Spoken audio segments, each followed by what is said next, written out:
performance nyo at sigurado marami na naman kayo mga fans na bagets din. Now, you're in the top 3 now. After ng quarterfinals, dami na talagang nagbago. Lumaki na yung fanbase namin. Yung Facebook page namin naging searchable na. Sa Twitters, may nag-I love you na. Tapos pag nilike or nag-comment ka sa wall post nila, kinikilig. Sabi nila, nabubuo yung araw nila. Pag nasa labas kami, marami na rin nakakilala sa amin. Doon naman po sa mga fans ni Daniel Padilla na nagko-comment. Siguro nagkataon lang na pareho kami ng hairstyle. Pero tingnan mo naman yan, ang gwapo ng batang yan. Tsaka ang galing niya pang artista. Basta pag nasa labas kami, nagugulat na lang kami pag may sumisigaw na MP3, MP3. Yan. Ang nakakuha na may pinakamaraming boto ngayong linggo, MP3 Band! Sobrang saya namin kasi ang daming nagtiwala sa amin. Akalaan mo, sa bottom 3 kami ng top 36. When we were deliberating about who would make it dun sa 36, honestly, pasok kayo dun sa last 3 slots. Kaya nagulat talaga kami nung nakita namin na kami yung nag-top 1. Matagal na namin gusto ipakita sa buong mundo kung ano yung MP3. At nakita naman ng mga tao na we deserve to be in the semifinals.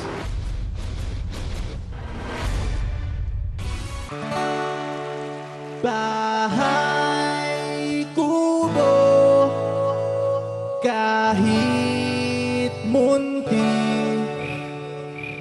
ang halaman doon ay sari-sari.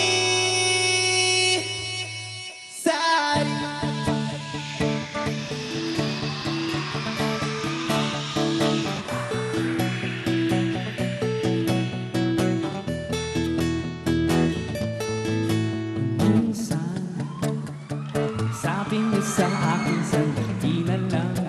Akala ko naman ay sigurado na ako. Ikaw rin naman itong nagpaloko. Bigla na lang nagbago ang isip niya. Hindi ko akalain na ganun pala siya. Pinaasan niya lang ako. Asa ka naman ano? Ubo, hindi ko na alam kung makakaya ko ba. Di balit na lang kaya ako papakayang nasa puso niya.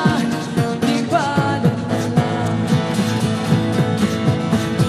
Kailan ko ba maririnig kung magtamis mo? Paano kung malalaman na totoo ang pinangako? Sandali na lang ang lagi mo sinasabi sa akin. Ang mga pangako mo ay sinusulat mo sa hangin.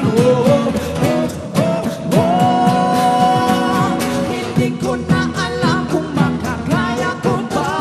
Di balit na lang kaya ako papakayang nasa puso niya.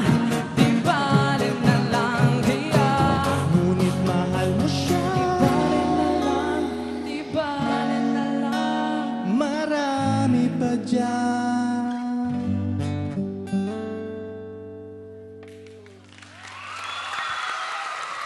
Ako pa ba kaya ang nasa puso niya? Bigyan mo na yung stage sa kanila.